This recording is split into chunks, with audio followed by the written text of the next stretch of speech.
Salam. Hari ini kita akan melanjutkan modul Academic Cloud Foundation di modul ketiga ya. Terkait dengan gambaran infrastruktur global dari AWS. Di modul ini dibagi menjadi dua topik. Pertama adalah mengenalkan tentang AWS Global Infrastructure, kemudian mengenalkan tentang service dan kategori service yang ada di AWS. Kemudian bisa dilanjut dengan cek di YouTube atau di modul ini terkait dengan demo bagaimana melihat global infrastruktur yang dimiliki oleh AWS. Kemudian masuk ke manajemen konsol. Setelah menyelesaikan modul ini, maka diharapkan kita mampu mengidentifikasi, menerangkan perbedaan antara apa itu AWS region, apa itu availability zone, dan apa itu edge location. Kemudian kita bisa mengidentifikasi AWS service dan kategori service yang dimiliki oleh AWS. Kita mulai di seksi pertama tentang AWS Global Infrastructure. AWS Global Infrastructure direncanakan dan dibangun dalam rangka untuk memberikan sebuah lingkungan cloud computing yang fleksibel, reliable, aman, tangguh, scalable, bisa luas dan aman, dan dikirimkan dengan global network, performa global network yang berkualitas tinggi. Kemudian AWS secara berkesinambungan mengupdate infrastruktur globalnya. Untuk itu mungkin silahkan Anda dicek ya. Kunjungi salah satu dari web di sini ya. Anda bisa klik di sini, kemudian muncul titik-titiknya. Anda bisa klik untuk mendapatkan informasi ya terkait dari titik tersebut, posisinya di mana. Contohnya misalkan ini ketika kita klik, ini adalah di London, kemudian ada availability zone-nya jumlah 3, wavelength zone-nya 1. Ada 2 yang bisa kita coba klik ya, untuk mendapatkan informasi. Nah, ini Anda lakukan tadi ya. Cek di modul atau di YouTube terkait dengan global infrastruktur ya. Berikutnya ada istilah AWS region. AWS region ini adalah sebuah lokasi area secara fisik ya, secara geografis ya. Contohnya misalkan ini London, maka benar-benar memang posisinya ada di London, ada di Irlandia, Paris, Frankfurt dan lain sebagainya. Jadi region itu memang menunjukkan lokasi geografisnya. Kemudian ketika kita melakukan replikasi data melintasi atau antar region, maka itu sepenuhnya dalam kendali kita. Kita ingin memindahkan data dari satu tempat ke tempat lain, London ke Paris, maka itu di bawah kontrol kita, apakah kita memang melakukannya atau tidak. Kemudian komunikasi di antara region-region London, Paris, Frankfurt, Ireland itu menggunakan backbone AWS sendiri ya, ada titik-titik ini. Jadi tidak menggunakan internet, tetapi menggunakan intranet punya AWS sendiri. Kemudian masing-masing region menyediakan full redundancy, jadi ada backupnya dan connectivity ke networknya. Region secara tipikal, secara dasarnya, basicnya region di sini di London ini kemudian dibagi-bagi menjadi beberapa yang disebut sebagai availability zone. Contoh di London ini dia terdiri dari beberapa availability zone. Ketika kita memilih sebuah region, dalam menentukan sebuah region yang tepat untuk service kita, untuk aplikasi dan data kita, maka kita harus mempertimbangkan beberapa faktor. Ini beberapa faktor yang direkomendasikan oleh AWS ketika kita memilih di mana region yang kita inginkan. Satu, terkait dengan tata kelola data dan persyaratan secara legal. Biasanya sebuah aplikasi itu menyaratkan, ada kalanya ada yang mensyaratkan legal requirement-nya ya. Ada syarat legalnya. Contoh misalkan ketika kita membuat aplikasi di suatu pemerintahan di suatu negara, maka negara tersebut menghendaki bahwa servernya ada di negara tersebut. Oleh karena itu, berarti yang tepat adalah kita memilih region di negara tersebut. Jadi kita tidak mungkin memilih region di negara lain. Contoh misalkan di Indonesia ada aplikasi tentang misalkan pelayanan kependudukan gitu. Maka di syarat aplikasi tersebut server harus ada di Indonesia, maka kita tidak bisa memilih server yang di Singapura gitu. Jadi regionnya pilih region yang ada di Indonesia. Kemudian itu yang terkait dengan data pemerintahan. Kemudian kalau datanya terkait dengan swasta ya, server ya, aplikasi misalkan bisnis ya, misalkan ada perusahaan Jepang gitu, kemudian pesan aplikasinya diperuntukkan untuk warga Jepang sendiri, maka jika yang membuat orang Indonesia, maka regionnya ya pilihkan region yang ada di Jepang, karena faktor kedekatan dengan customer-nya. Semakin dekat server kita ke customer, maka akan cepat terakses. Kemudian tergantung dari service yang tersedia di region ya. Ada kalanya ketika kita melakukan atau memilih service tertentu, ada kalanya service tersebut hanya ada di region tertentu. Contoh misalkan data warehouse gitu, bisa jadi data warehouse yang paling update adanya di Amerika gitu, padahal kita ingin menggunakan fasilitas tersebut. Nah, sehingga mau tidak mau ya kita harus pilih region yang service tersebut ada gitu. Berikutnya adalah pembiayaan. Nah, jika semuanya tidak berpengaruh jadi saya region manapun it's okay, karena pangsa pasar saya global di dunia, jadi nggak harus di region tertentu. Maka pertimbangannya bisa berdasarkan biaya, karena service tertentu itu bisa saja biayanya berbeda ya antar region. Jadi bisa jadi aplikasi yang ada di Amerika itu harganya lebih murah daripada aplikasi tersebut dijalankan di Indonesia misalkan. Kenapa? Bisa jadi faktornya karena aplikasi tersebut sudah banyak digunakan di Amerika, sehingga kita mendapatkan nilai ekonomi dari masif ekonomi tadi ya, usernya banyak.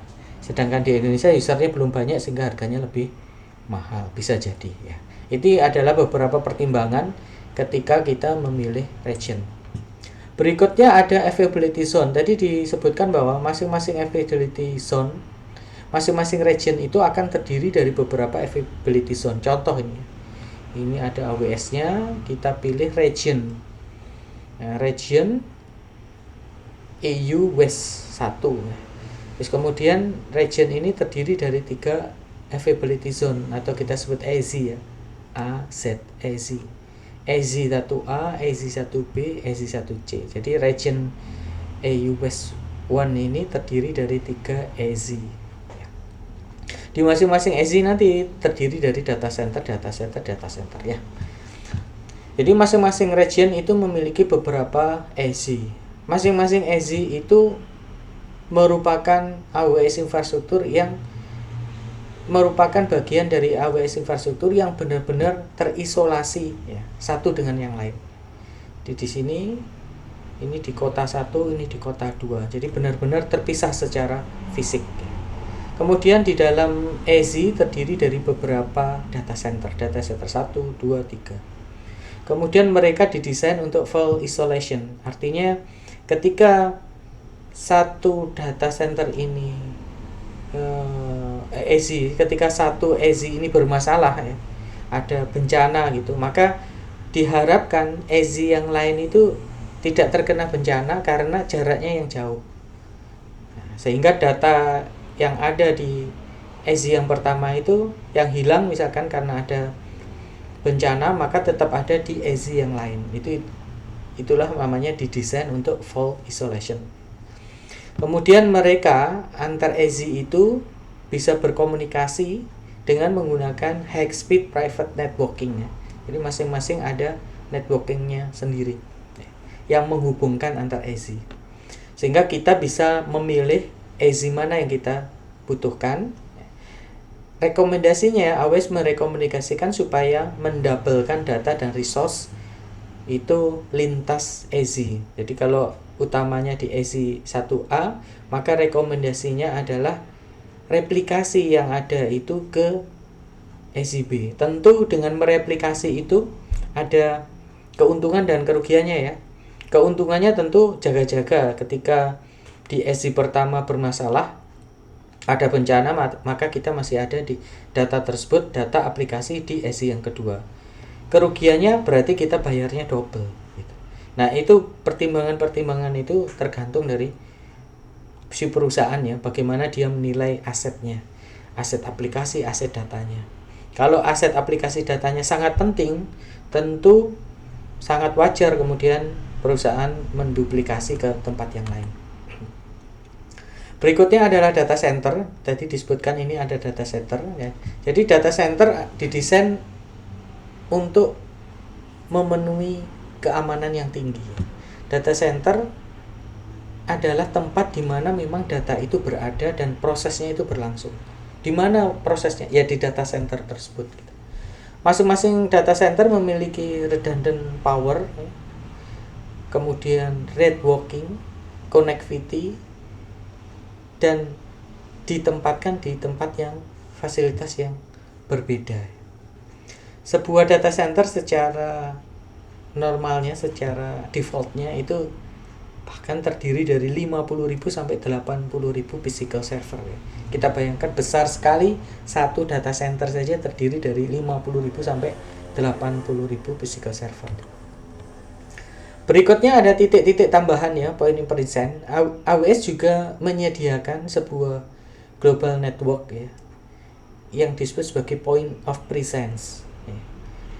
Point of presence ini terdiri dari namanya edge location dan sekumpulan yang disebut sebagai regional edge case ya. Kita bisa lihat titik-titiknya ini. Jadi ada edge location, ada multiple edge location, kemudian ini ada regional edge location. Jadi edge ini digunakan beda sama ASI tadi. Kalau edge ini digunakan untuk content delivery network ya. Kalau di Amazon namanya Amazon CloudFront. Ini digunakan untuk mendeliver konten kita ke end user supaya hubungan komunikasi antara end user dengan aplikasinya itu latensinya rendah ya. Jadi data dikirim sedekat mungkin ke usernya. Nah, server yang digunakan untuk menampung data yang akan dikirimkan ke user itu dinaungi oleh edge location ini. Regional edge case digunakan untuk konten dengan infrequent access ya. Berikutnya fitur-fitur infrastruktur dari AWS. Kita lihat ya. Pertama adalah elasticity dan scalability. Apa yang dimaksud dengan elastic? Elastic adalah dia bisa beradaptasi sesuai kebutuhan kita ya, sesuai kemampuan kita secara dinamis ya. Elastic, butuhnya 2, butuhnya 5, butuhnya 10, butuhnya kembali 2 lagi, bisa 2 lagi. Jadi elastis, bisa membesar, bisa mengecil. Kemudian ada scalable infrastruktur, sama ya, mengakomodasi dari pertumbuhan yang kita miliki, maka infrastrukturnya juga bisa tumbuh. Kemudian fault tolerant adalah tetap berlangsung operasi itu meskipun ada kegagalan. Jadi kalau caranya gimana? Caranya di redundant, didabelkan. Jadi A didabel dengan B. Sehingga ketika A ini error, gagal, maka aplikasi tetap bisa berjalan, operasional bisa tetap berjalan dengan cara switch ke B. Itu namanya fault tolerant. Jadi operasionalnya akan berjalan secara bagus, secara benar, terus menerus ya, meskipun ada kegagalan. Kemudian high availability, bahwa ketersediaannya tinggi, downtime-nya kecil ya. Kemudian tidak ada intervensi manusia, kemudian performanya di level tertinggi. Jadi aplikasi tersebut selalu berjalan ya, selalu prosesnya. Jadi begitu peaknya naik ya, prosesnya naik, maka akan ada tambahan server, dan itu dilakukan no human intervention, tidak ada intervensi manusianya. Kemudian kita lihat ini di region ya. Di region ini terdiri dari availability zone, maka sarannya adalah masing-masing data ini di backup di AZ yang lainnya. Di dalam AWS region ini, maka AZ ini secara fisik memang terpisah ya. Kemudian bisa dijadikan backup ya. Satu data rusak ternyata sudah di backup di tempat lain gitu. Kemudian di sini juga diperlengkapi dengan tentu peralatan listrik pendingin yang bagus ya. Kemudian antar mereka terkoneksi dengan private network tadi ya, sehingga koneksinya lebih cepat. Nah, di akhir seksi tersebut kita pelajari bahwa secara umum AWS Global Infrastructure itu terdiri dari yang namanya region dan availability zones. Ketika kita milih region, maka biasanya itu berdasarkan dari pemenuhan persyaratan yang diajukan oleh klien ya. Atau kita pilih region itu karena untuk mengurangi latensinya.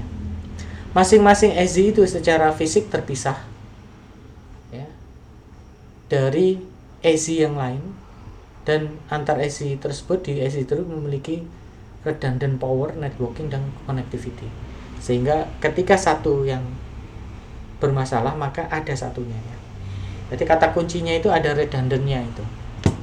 Kemudian ada titik perizinan yang lain, yaitu edge location, regional edge. Ini digunakan untuk meningkatkan performance dengan cara meng-cache, menyimpan konten agar lebih dekat ke usernya. Jadi aplikasi saya ada di Jakarta, ternyata ada user yang di Jepang yang menggunakannya, maka kita menggunakan edge location yang dekat di Jepang supaya menampung data dari yang ingin diakses oleh user kita yang ada di Jepang. Berikutnya ke section kedua, yaitu mempelajari tentang service dan kategorinya.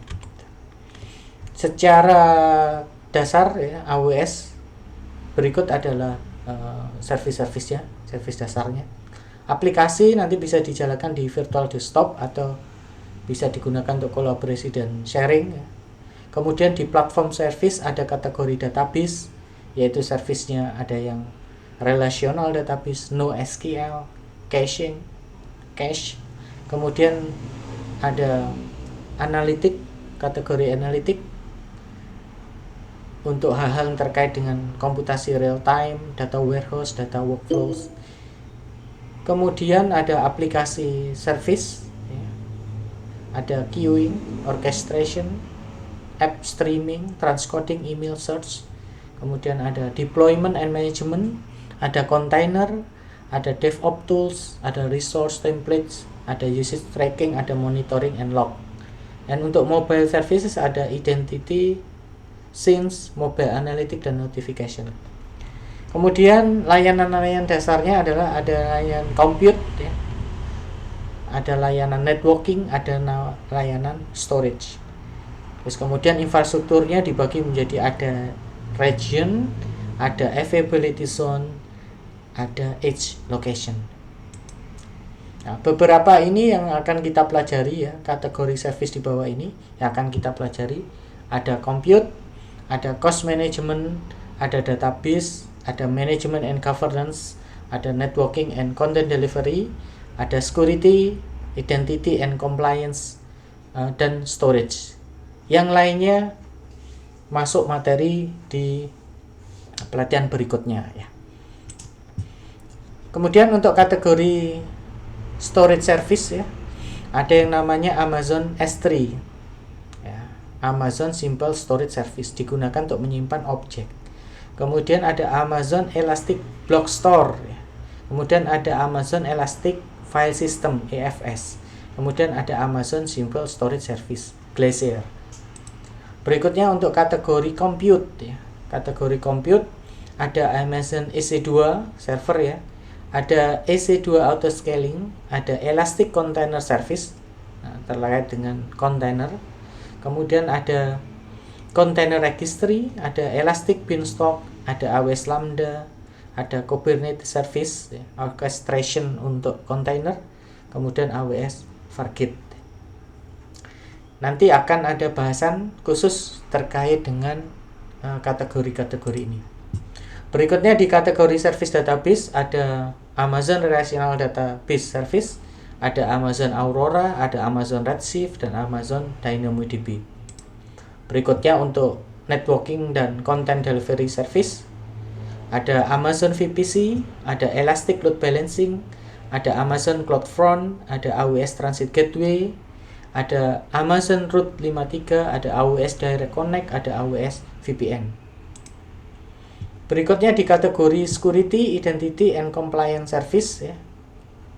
Ada AWS Identity and Access Management (IAM), ada AWS Organization, ada AWS Cognito untuk authentication, AWS Artifact, AWS Key Management Service, dan AWS Shield. Berikutnya untuk kategori Cost Management, ada Cost and Usage Report, ada Budgets, dan ada AWS Cost Explorer. Berikutnya ada di kategori AWS Management and Governance Services, ada AWS Management Console, ada AWS Config, ada Amazon CloudWatch, ada AWS Auto Scaling. Kemudian ada AWS Command Line Interface, ada AWS Trusted Advisor, ada AWS Well Architected Tool, dan AWS CloudTrail. Activity Anda bisa lakukan masuk ke Management Console dengan user Anda, atau Anda bisa dilihat di YouTube terkait dengan Management Console. Nah, berikut adalah beberapa pertanyaan yang bisa dijawab ketika Anda masuk ke Management Console ya. Caranya bisa menggunakan usernya sendiri atau sandbox yang ada di modul ya. Dan konekkan dengan AWS Console, terus klik service menu, terus dicek ya. Kira-kira kita mencari IAM ini ada di service kategori yang mana gitu. Kemudian untuk Amazon VPC, kira-kira dia termasuk service kategori mana gitu. Berikutnya klik Amazon VPC Service, kemudian drop menu di top right ya, untuk melihat kita berada di region mana ya. Kemudian di situ kita bisa milih ya, di pojok kanan atas ya, kita bisa milih, kita bisa tentukan region yang lain. Misalkan dari Virginia ke London atau ke Jakarta, nah, itu menentukan, atau Singapura. Itu cara memilih region tadi. Kemudian subnet ya.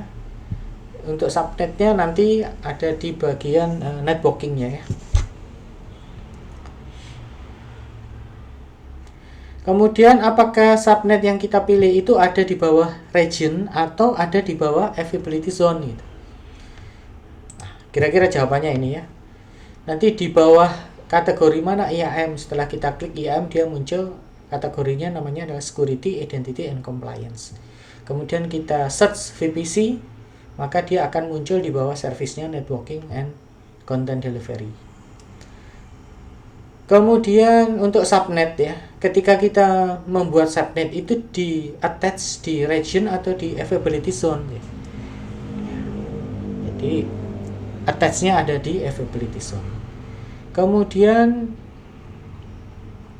VPC ini kemudian di-attach-kan di region atau availability zone. Nah, jawabnya adalah di region. Jadi kita bisa memilih region itu, ditetapkan regionnya di mana. Untuk membangun VPC kita harus menetapkan ditaruh di mana regionnya.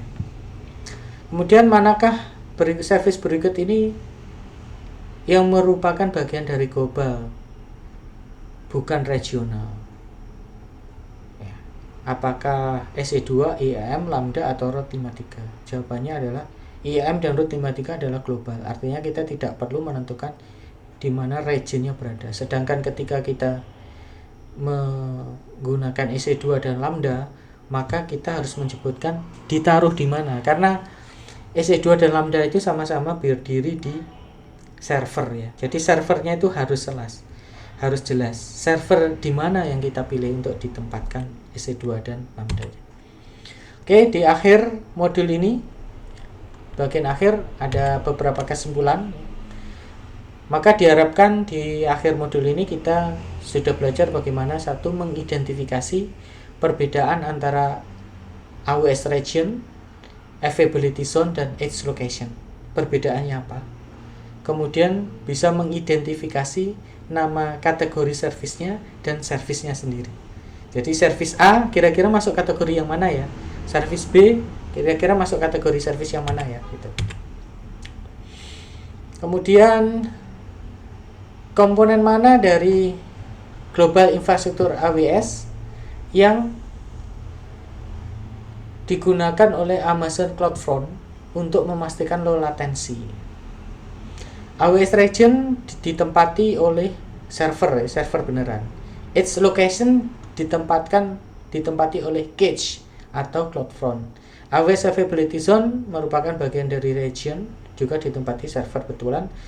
Virtual VPC adalah sebuah lingkungan di mana kita menempatkan server-servernya. Maka yang terkait Amazon CloudFront biasanya jawabannya adalah edge location gitu ya. Berikutnya, kalau ada tambahan informasi terkait dengan infrastruktur, kita bisa klik di sini. Kemudian jika kita ingin melihat daftar service-service yang ada pada masing-masing regional, kita bisa cek di sini. Dan ini produk-produk yang dimiliki oleh AWS Cloud. Dan terima kasih.